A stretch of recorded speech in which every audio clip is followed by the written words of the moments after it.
A very good evening to the third consecutive edition of Poll Pulse. On Monday and Tuesday, we put our fingers on the pulse of the voters of Uttar Pradesh and Bihar. Today, we are focusing on another key swing state, the capital, Delhi. Over the last 2 months, Delhi's electoral map has changed to include the Aam Aadmi Party, injecting a degree of unpredictability in what was traditionally a two-horse contest. This poll is being conducted in the shadow of Arvind Kejriwal surrendering the CM-ship of Delhi for the throne of India. Today, we will poll the people of Delhi to ask not just what they think of this and his politics in general, but also the chances of Narendra Modi and Rahul Gandhi. Remember, Delhi very often is called the bellwether state. What it does, the rest of India follows. Signals are taken from what Delhi does. Let's first go across to Pratyush Dubey, who joins us to set the baseline, give us an account of everything. But before that, I just want to bring in our cephalogist, Dhananjay Joshi, to talk us through the poll in general. Dhananjay. Well, this is a telephonic survey that we did today during the daytime, and we did 1,065 interviews across all the 70 assembly constituencies of Delhi. This is a snap poll, it is randomized, and it is quite representative of Delhi's demography. So the claims that we are going to make in the next half an hour are going to be the actual public opinion of Delhi's electorate. That's right. I just want to talk to you a little bit more about that. Look at the sample size, 1,065. It's a fairly large, comprehensive sample spread across the demographics of Delhi. We are adhering as closely as possible to the national averages, aren't we? And we've polled across not just identities, but also social strata in the sense of economic strata, isn't it, Dhananjay? Right. So we have got, our sample basically mirrors what Delhi is. So it mirrors the demography of Delhi in terms of its socio-economic profile. We have Dalits represented in our sample just the way in proportion of what they live in this city. Same is for other communities such as Muslims, men, women, rural, urban. Because and it is youth Delhi, and SCs and STs and OBCs, etc. So right. It's a and fairly representative Delhi, sample, and I'm stressing on this point, Dhananjay, I'm sorry to interrupt you, I'm stressing on this point because over the last few weeks, a large number of opinion surveys have been called into question for various reasons. Right. So today, we are making our methodology very, very clear. We harbor no pretensions. We are situating it out there for you to judge. Let me quickly bring in Pratyush. Pratyush, go through the historical data, set us the baseline. Well, you know, Rahul, let's just begin with 2009. These numbers up on your giant screen. Now, take a look. In 2009, it was very clear who was the winner. It was the Congress. 57% it dragged in vote share. 7 seats, all 7 Lok Sabha seats really from Delhi by, won by the Congress. Let's just move on very quickly to include 2013.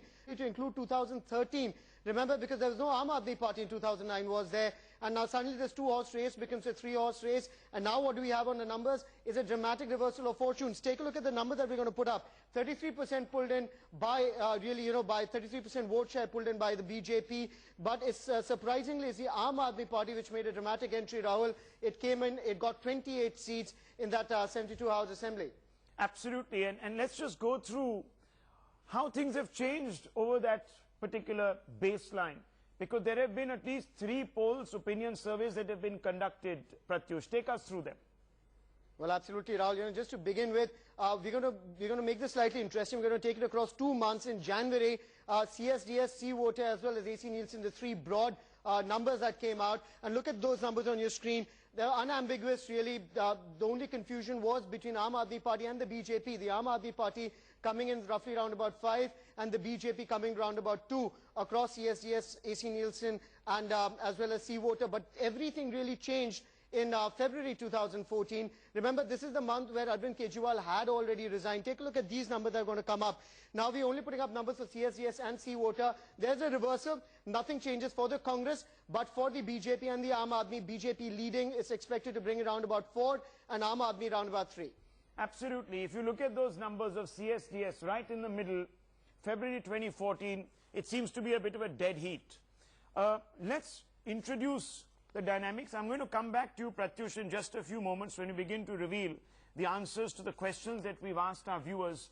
Joining us this evening, of course, is Dr. Sambit Patra, Dhananjay Joshi, a cephalogist from Cicero, Kartika Sharma, executive editor, Atishri Marlena, spokesperson of the Aam Aadmi Party, Pankaj Vora, managing editor of the Sunday Guardian, and Madhav Nalapat also with us. We'll be throwing open some of those questions tonight. But are you at all surprised, Mr. Vora, from the numbers and the way the topography of Delhi has changed in just the 2 months? Look at the numbers over the 3 polls. Well, there hasn't been much change. One can't say, I mean, you know, it's very close between BJP and AAP. You know, it both. No, but the Congress is a non-player. No, Congress has been a non-player ever since the assembly polls took place, and yes, one doesn't expect the Congress to get any seat in Delhi. Yes. But who will get the larger number of seats between AAP and BJP is to be seen. Right now, they are neck and neck. You are okay with this prediction? You believe that the Congress is going to be a non-starter? Mr. Madhav Nalapat, would you go along with that, Professor? No, I would certainly go along with that. The Congress is definitely fighting with its back to the wall, and it's likely to have a complete wipeout in Delhi.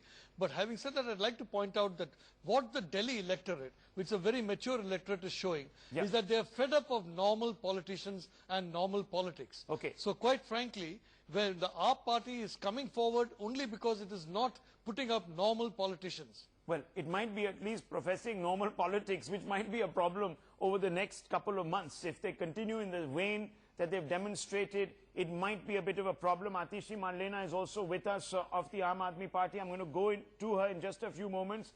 Kartika Sharma, quickly come in. Are you surprised by these numbers at all? No, I'm not surprised by the numbers at all. Actually, it goes to demonstrate the sort of ground shift which has been there in public. Yes. But the important thing is that whether this ground shift can sustain itself till the Lok Sabha elections, because a lot of things have happened by that time. Okay, like for example, what are the dynamics that could change the outcome in Delhi? You know, Rahul, a couple of things. For example, the dharna which Arvind Kejriwal has done, one. Yes. Secondly, the sort of publicity he's generating in Gujarat and Maharashtra. He's not paying for the tolls.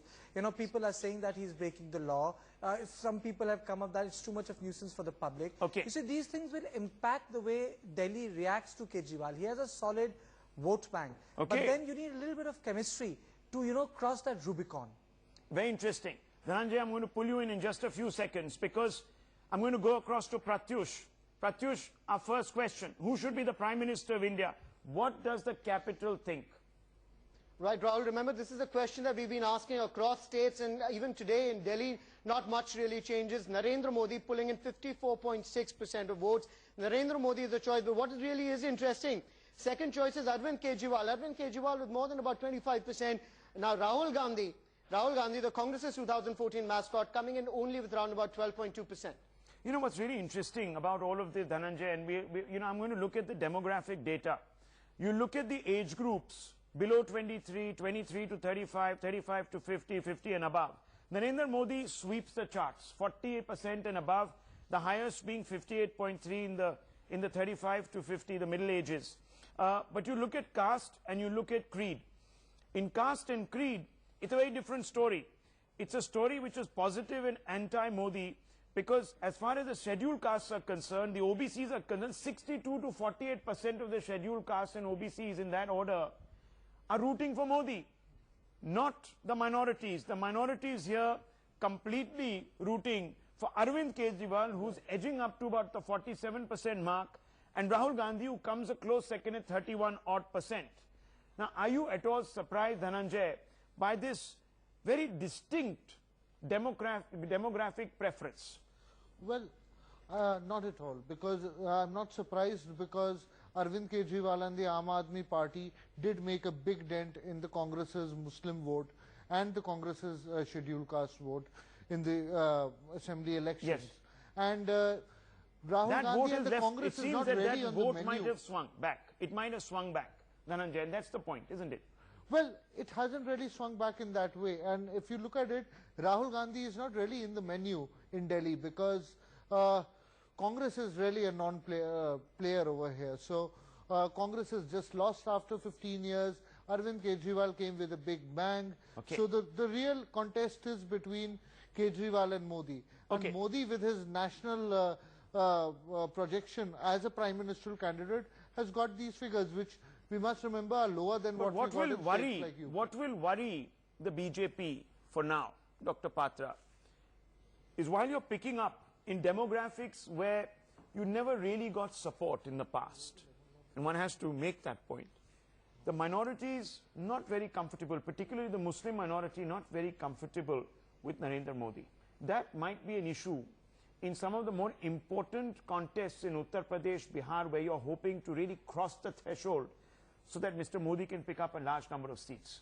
No, I believe as far as this particular projection is concerned, it relates to Delhi, and naturally Delhi, where the Congress has become a third player or a non-player, we would be able to say, and Mr. Rahul Gandhi, almost a oblivious figure as far as the politics of the country is concerned, not only Delhi. But that's a separate issue. Come back to the minority question, yes, because that's the question that the Congress is continually ramming down the throats of the electorate, and it seems to be, there seems to be a bit of conviction there amongst at least the minority, the Muslim community. I'm not talking about the Sikhs, because the Sikhs are opposite, absolutely. No, but this projection is of Delhi, and naturally in Delhi, the minorities have got an option of Arvind Kejriwal also. Arvind Kejriwal being a Delhi-centric phenomenon, and that's the reason probably where he crops up over here in Delhi. But as far as a pan-Indian feeling is concerned, there is no taking a second option. So you don't think this is going to transfer? transfer? No, this is not at Professor all. Nalapal, Well, you think this will transfer? I'd like to say that it seems a clear strategy of Arvind Kejriwal and the Aam Aadmi Party to concentrate on the minorities. Okay. When you look at the new membership, for but will example, that hurt Modi in the larger context? See, you have contests in Uttar Pradesh, Bihar. Mr. Vora, there are other contests when Narendra Modi is in a tri or a quadrangular contest where this factor could play a huge role. There are about 50 or 60 seats across both Bihar and Uttar Pradesh where the Muslim vote is important. Well, so far as AAP is concerned, I think wherever AAP candidates will be contesting against BJP, the minority vote will come to AAP as against BJP or any other party, because AAP has demonstrated it, by attacking the BJP office in Delhi, as also Kejriwal's aggressive campaign in Ahmedabad and Gandhinagar, that, he's the only one who can take Modi on head on. So the message has gone loud and clear to the Muslim community. They will be voting for the AAP candidates wherever they are able to give a fight. But okay, Amir Raza Hussain, do you agree with this hypothesis that the AAP is going to be the default option because the Congress is far too removed from power at this moment, or even the prospect of returning to power, that the Muslim community will not want to waste their vote? Do you believe that, Amir Raza Hussain?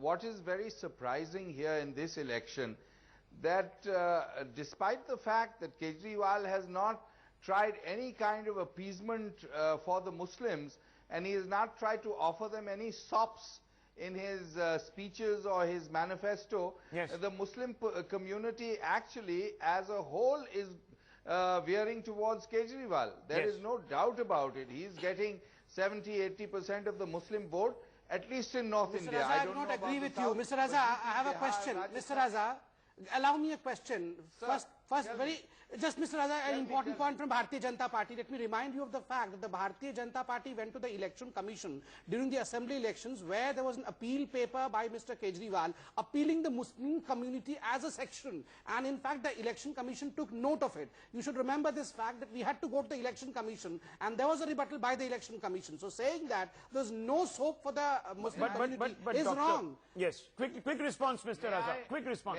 May I answer that? Every political party, including the BJP, has had a minority manifesto. In this election in Delhi, in the last election 2 months ago, the BJP also put forward a minority manifesto for the Muslims, as did the Congress party. And there were 8 to 10 to 16-page minority manifestos. In fact, I was responsible for writing the BJP manifesto, so I'm sure that, I know that there was one. Okay, one second. I want to bring in Atishi. I want to bring in Atishi. There is an interesting...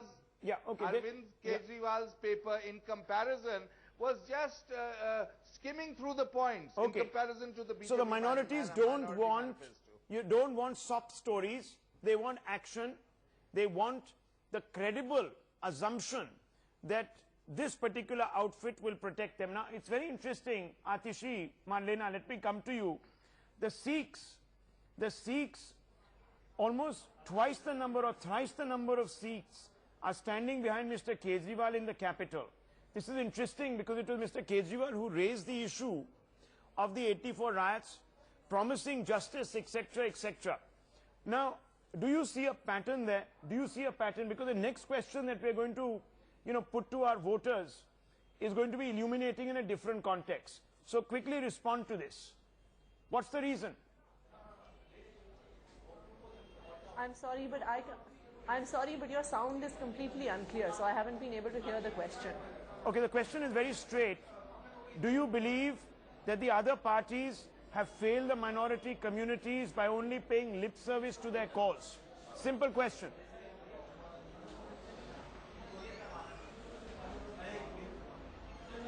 Sorry.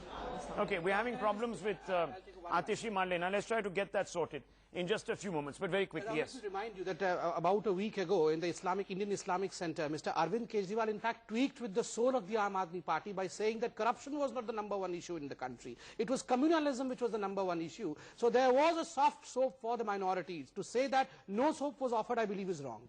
Well, to answer your earlier question where the Sikhs are, leaning towards Arvind Kejriwal, let me tell you that you are totally right. After he ordered a SIT into the 84 riots, whether it amounts to anything or not? No, it does, because Sikhs in the last assembly polls had voted for the BJP in big numbers, and BJP candidates in large number of places won because of the Sikh vote. Now, if the Sikhs are going to come towards the Aam Aadmi Party, it's going to be a setback for the BJP in many places. And together with the Muslim vote also, Kejriwal is a very strong force to reckon with so far as Delhi is concerned. Okay, but let's go on to the second question. I want to bring in Pratyush here. Pratyush, the question we've asked is whether Kejriwal damaged the future prospects of the Aam Aadmi Party by resigning. Midstream, 45 or 47 days in office, he quit. Does that actually have an impact on the ground? Are the Delhi voters now thinking that he's not reliable? Well, Rahul, the Cicero Sunday Guardian poll says they put this question out to the people of Delhi, and the answer is unambiguous, 62.5%. Take a look, 62.5%, almost 63% is the percentage of those who said that, yes, with that one move, he's very clearly affected the future of the party. But I'm going to try and go across to Atishi Marlena if she can hear me. But before that, I just want to open this out. It's quite clear, Professor Nalapat, that the promise of change went out of the window with that resignation. There's no doubt about it, Rahul, because the Indian voter wants performance. And today, much more emphasis on performance than on community or caste. Now, by actually, in a sense, running away from his responsibility, Arvind Kejriwal is trying to demonstrate that he's not up to performance. Whether justified or not, the perception is that he's run away from responsibility and he's not able to handle the big issues of governance. Mr. Amir Raza Hussain, you're a great advocate of the Aam Aadmi Party. A few days back on this very show, you had suggested that this is a non-issue, that Arvind Kejriwal's resignation is a non-issue, but the people of Delhi are certainly making it an issue. Is becoming unreliable. Delhi are certainly making it an issue. Is becoming unreliable. I think it is a non-issue for a certain class and section of the population of Delhi. The middle class, the upper middle class, certainly it's a huge issue. And if I had earlier thought if I had earlier thought that it wasn't, I stand corrected. It's a huge issue, and I think the kind of percentages which you're showing on your screen are probably quite correct. And I think with this one move, Kejriwal has certainly damaged his prospects of his party. Okay, but it's interesting. Not only in Delhi, but all over India. What's really interesting is, but I don't think if you look at the first-time voter, I don't think it is something he... Okay, that he can't overcome. Fine. The first-time voter, the below 23 voter, 38% of that vote says no, not damaged. 58% say yes, damaged. But if you come down and remove age group from the equation, when you remove age group from the equation and you come down to caste, it all becomes very, very interesting, because in the caste analysis, fewer poorer voters. You talked about the upper caste and you talked about the upper income groups being perhaps disaffected. The poorer voters, Kartikeya, are not so disenchanted with Arvind Kejriwal as we have presumed. You see, that's interesting. Why is that? You see, the reason is very, very simple. He has taken up certain issues which are very close to the issues of the lower middle class. You see, when you were talking about certain segments of the Delhi society, I think where Kejriwal has really succeeded and done exceedingly well is that he has taken certain very lower middle class issues. People who have fallen by the wayside. Development has taken place in Delhi, but there is a segment which feels left out in terms of governance, on corruption issues, on issues which concerns them on day-to-day, something which impinges on their skin. Now, as you were asking, for example, Khirki extension debate, you know, it has costed him a lot of support in terms of pan-Indian middle-class imagination. But if you go to that particular locality, and despite all the illegality of the action of the law minister, he still has popular support there. Oh, that's very interesting. Okay, 1 second, because I'm going to go to the next question, which feeds into this one. Pratyush, will the people of Delhi vote for Kejriwal again? That's the fundamental question we asked. Right, Rahul. This is in fact one of the simplest questions that were put out, but the answers we got a little confusing. Remember, 49.5% of the people, they said that they will vote for Arvind Kejriwal. AAP can take perhaps hard from these numbers, but take a look at the other number. Those people who said that they won't, nearly 45% of people of Delhi have said that they won't vote for the Aam Aadmi Party again. But if you build in, Dhananjay, if you build in the 3% error on the poll, it's a 50-50 verdict, isn't it, Dhananjay? And if you go through the numbers, it's interesting that Central Delhi, fewer voters will say yes, Central Delhi is really the upper middle class, etc. But outer Delhi, Trans Yamuna, where the, you know, sort of lesser economic strata sort of lives. Look at Dalits, look at Muslims, look at the young voters. So Arvind Kejriwal in Delhi still holds his core support. Yes, Amir Raza Hussain, you want to make a point. Go ahead. Yes, you know, what I'm trying to say is that the dharna and also partly the law minister's action was against the Delhi police. The lower middle class and the classes below have huge problems with the police. So they don't see Arvind Kejriwal's action as anything which is wrong. They think he did a great job by demonstrating against the police. Mr. Vora, and this is very anyone interesting. who can score a point against the police gets their vote. Because it's those who are disenfranchised who identify with Mr. Kejriwal because they think he can do things that they can only dream of. Taking on the establishment in the manner, in the confrontationalist manner, they were all hoping to but could not because they feared retaliation. I agree with that. Whatever Amir is saying, I fully agree with him. The large number of people are not very happy with the performance of the police, and whenever police is targeted, you know, that support shifts towards the party which is raising, you know, that kind of a issue. And secondly, there's also another issue that Kejriwal's popularity is also because the BJP in the last few years has not been able to project any singular top leader in Delhi. It used to have a very strong Punjabi leadership in Delhi, and in the last 10 years, it has not been able to have a single strong Punjabi leader in Delhi, because of which its support is, you know, shifting to other parties. That is the reason also. Okay, that's a very nuanced, I think that's a very relevant point. Not only Punjabi, they don't even have a Jat face in Delhi. They don't have a Jat face, they don't have a Gurjar face, they don't have a Punjabi face. People want change from old style, closed door, back scratching politics that both the Congress and the BJP have practiced all these years, whether it's in Delhi or across the length and breadth of this country.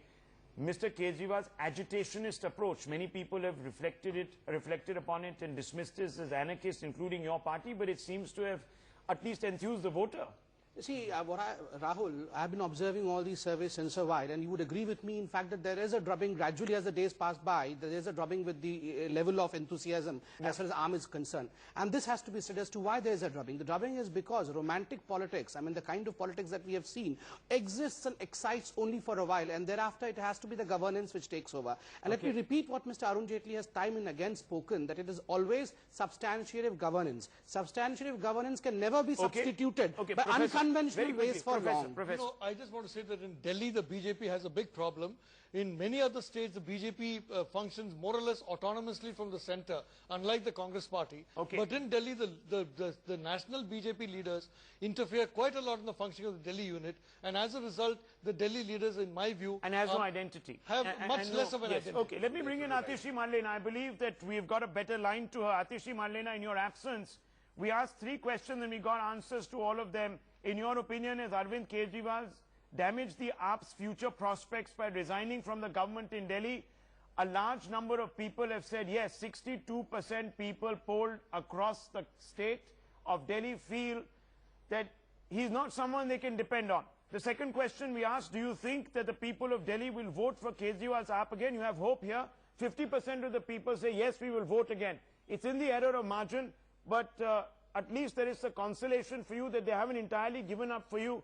Are we going to see perhaps a change in tactics in this confrontationalist approach, because your middle income groups have deserted you? Atishi Marlena.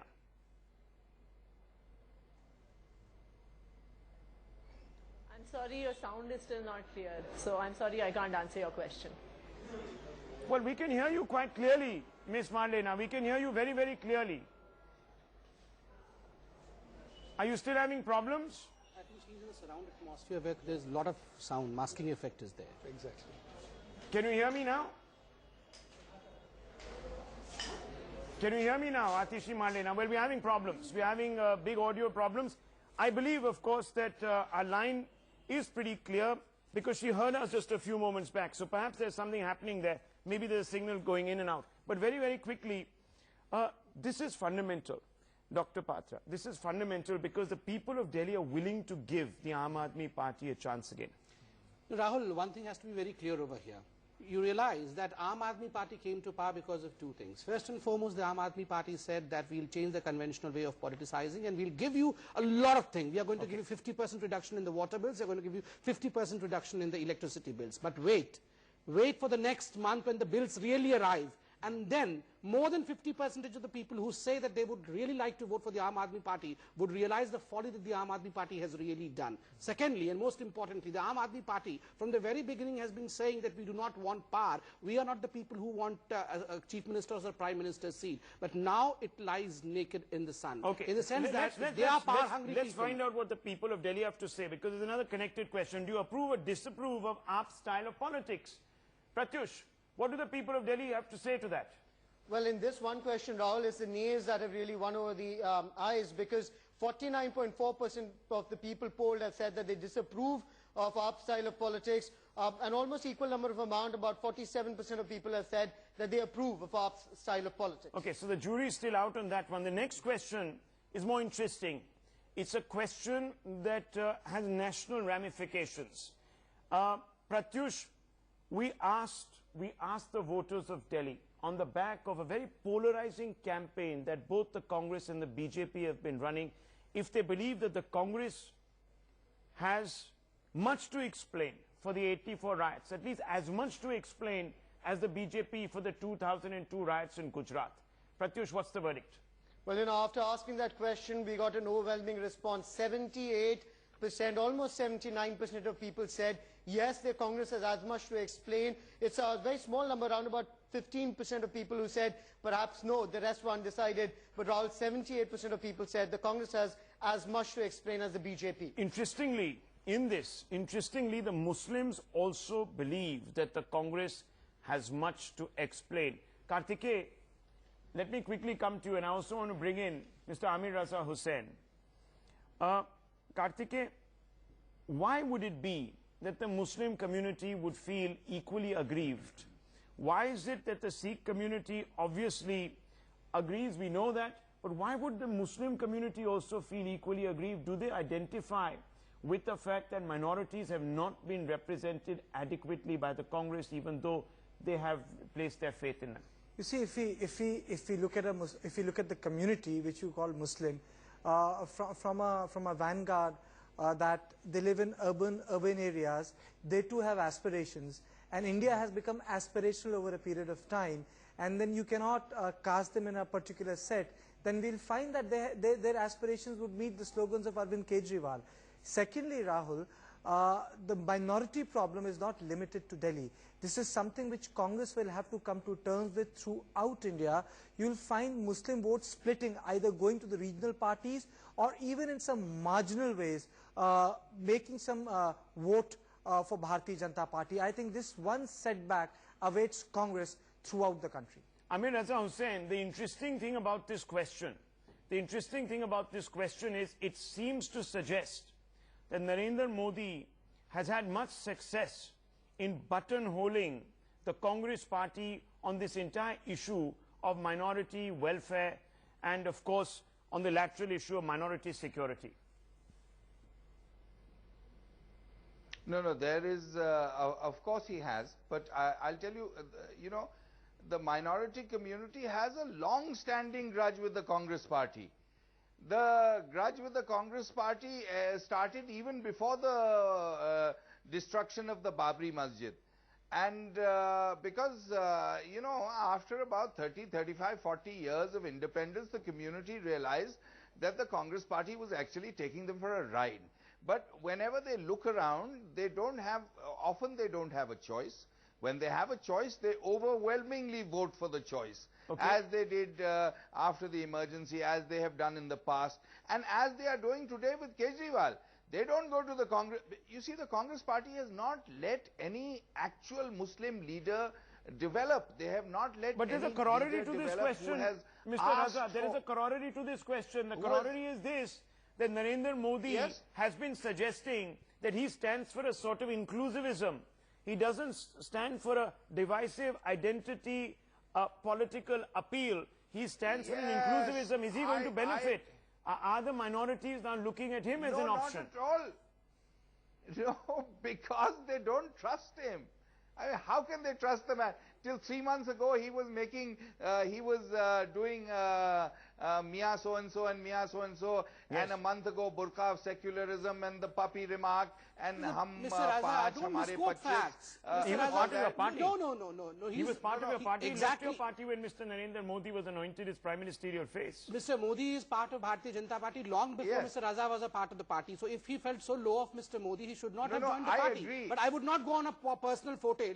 Let's put this whole thing to rest over here. But on a broader prospect, Mr. Raza... Let me finish. Please. Let me finish. Please. Please, let me finish. I'm saying that if there was anybody else leading the Bharatiya Janata Party today, even like a Mr. Advani, substantial percentage of Muslim votes would have gone to the party. Interesting. But the Muslims just do not trust Narendra. Answer that question. Just do not trust Narendra Modi. They have even today, excuse me, they have just even today voted for Shivraj Singh Chauhan. They will vote for Sushma Swaraj. They will even vote for Lal Kishan Advani. Mr. Raza, you are absolutely right that they have voted for Sushma Swaraj, they have voted for Advani ji, they have voted for Shivraj Singh Chauhan. So do they have voted for Mr. Narendra Modi. They have voted for Narendra Modi in huge proportions, and that's the reason as to why he is the Chief Minister for 3 consecutive times. And let me remind you of the Salaya seat also. The Salaya seat, which is 90% Muslim dominated, in fact, won hands-on. BJP won there in Gujarat. So, I mean, let's not divide it on the caste lines and the religion lines. But the writing on the walls are clear. The minorities have realized, as you were first pointing out, that the Congress has taken them for a ride. And this time the option which is really going to give a determined government is the Narendra Modi, which is really going to give a determined government is the Narendra Modi-led BJP. Has a lot to worry about on the basis of what we've just polled out. Does the Congress have as much to explain for the 84 riots as the BJP about 2002? This is bad news. The Congress is failing. Both 2002 as well as 1984 were very shameful incidents. Yes. The fact remains that, you know, no one can condone it, neither the action what is attributed to the Congress or what happened in Gujarat. So basically, you know, if you see the logical corollary of this poll, which has been done in context of Delhi, Aam Aadmi Party, which was not a party to either 84 or 2002 out there, is a direct beneficiary of the minority vote. So its vote bank has swelled, and that is a thing which... So Congress is losing out. Congress of course is losing out. BJP also has a lot to worry about. Does that mean Rahul Gandhi needs to change the rhetoric, the message that he's putting out? Because the Congress has situated this, Professor, as a war between secularism and communalism the people of Delhi, at least the people of Delhi, have seen through this? Well, the fact is, Rahul, that this is a very, very encouraging statistic, because it shows that when there's a communal riot, people of all communities get upset and they are very unhappy about it. And it's not just that when their own community is affected, but other communities are affected, they themselves get upset. So I think this shows the basically secular nature of the Indian people. Having said that, I'd like to point out that Rahul Gandhi, Arvind Kejriwal is making the same mistake as Rahul Gandhi. He is stressing minority politics to the exclusion of the people of India as a whole. And he's also, in a sense, playing to that kind of a gallery. It might give him short-term benefits, but definitely long-term problems. Kejriwal is also playing the same card. He did it in Gujarat.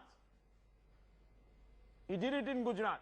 No, I have not actually heard or seen Kejriwal play the minority card at all. In fact, this is the first time a leader is getting minority votes without actually speaking on behalf of the minorities. He changed his He has not even paid.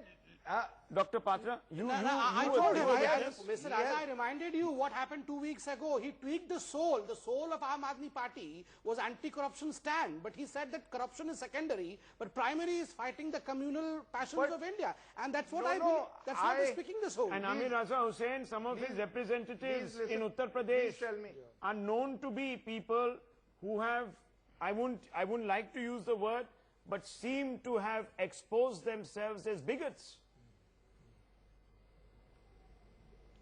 Be it Saharanpur or be it Moradabad, we all are aware of the fact. Why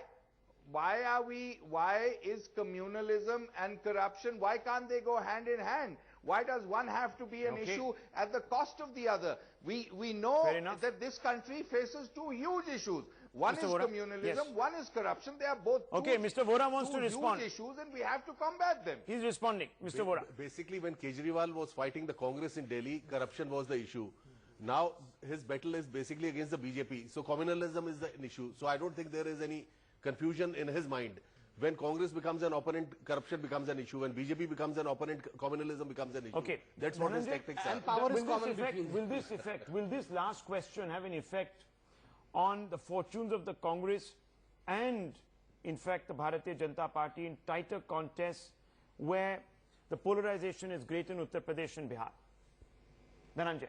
Yeah, well, yes, this will happen, and if you look at this last question, what it really tells us is that there is a lot of polarization in this election, and the Congress and the BJP, both of them have got to answer for what they did, and in Delhi specifically more so because Arvind Kejriwal comes up as a third option, giving an alternative which has yet not been tainted in riots. The big headline out of this poll is that despite all the antics and the events of the last 1.5 months or so, Arvind Kejriwal remains in the race. 50% of Delhi still believes he's got it in him to deliver good governance. He's got it in him to give Delhi a sense of security, its minorities a sense of security, and that he can be a messiah for change and empowerment. That's the interesting headline that's coming out of this. Of course, it's still about, what would it be, about 4 or 5 weeks to the first phase in Delhi? To the phase in Delhi? I think it's April 10th. April 10th. It's April 10th, so that's about 5 weeks, exactly. 4 weeks. But let me remind you of one thing. I mean, the pack of cards which build the castle of the Aam Aadmi Party is coming down card by card every day. So this pack also has a point to make. Yes, Rahul, when we were looking at this, the Congress has as much to explain for the 1984 riots of Delhi. I think the reason is that Rahul Gandhi, in one of his interviews, refused to apologize for what happened in 1984. You see, it had an impact. It brought back the memories in very iconic ways. And this survey has been done post when an opportunity lost is perhaps an opportunity gained for someone. We have to still find out who gains. We're leaving it at that because we've completely run out of time. I just had a question. The question was, look, Karthik rightly pointed out, when he was asked the question as to what happened in 1984, he's told that I was quite small and I do not have any memories of 1984. My question is, how aged he was, how big was he when Gandhi was killed in 1948? Well, Okay, well, you know, we can continually go down that route, but the fact of, and rake up history, but the fact of the matter is, history might still be written in Delhi, courtesy the triangular contest that we're likely to witness. We're leaving it at that on Poll Pulse. We return tomorrow with the state of Gujarat. Very interesting contest there, specifically after Arvind Kejriwal's foray into the state and Rahul Gandhi taking Modi on quite a different level. Do join us tomorrow at 6 p.m. Same place, same time. Don't go away.